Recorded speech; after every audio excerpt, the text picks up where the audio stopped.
Hello friends, আমার একটা নতুন ব্লগে তোমাদের সকলকে স্বাগত।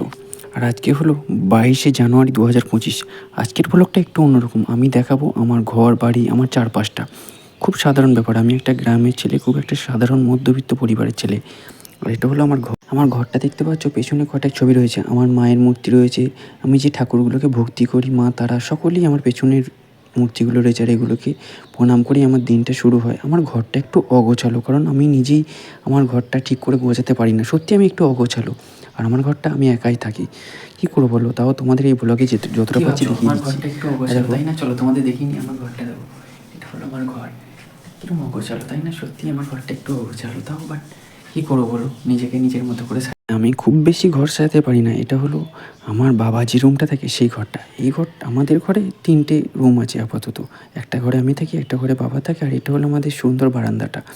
হয়তো খুব একটা সুন্দর নয়, খুব বড়লোকিপনা নেই, মোটামুটি সাধারণ ঘরে, গ্রামের ছেলে যেরকম হয় সেরকমই ঘর। আমি দাঁড়িয়ে রয়েছি এখন সিঁড়ি দিয়ে ছাদে ওঠার জন্য, কারণ আসলে আমি একটু শীত কাতরে, বুঝলে তো। আর পুরো শীতকালটা আমার কেটে যায় ছাদেতে। দিনের বেলায় রোদ ওঠার সঙ্গে সঙ্গে আমি তো সব কিছু চাদর মাদর নিয়ে ছুটে চলে আসি আমার ছাদের ওপর। আর ছাদের চারপাশটা দেখে নাও। আমার ছাদের চারপাশের প্রকৃতিটা খুব খারাপ নয়, বেশ সুন্দরই বলা চলে, তাই না?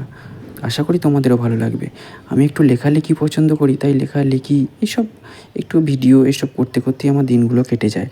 আমার ছাদের পাশাপাশি বাড়িগুলোও তোমাদের দেখালাম। আমি একটা সাধারণ ছেলে, সাধারণ বাড়ি, আর একটা সাধারণ ব্লগে তোমাদের স্বাগত।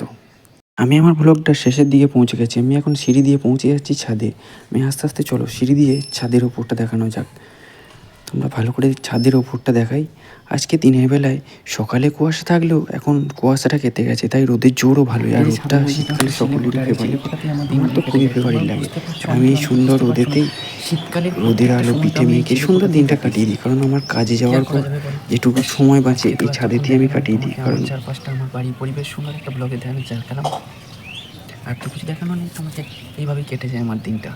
পরবর্তী ব্লগের জন্য অপেক্ষা করো কিন্তু।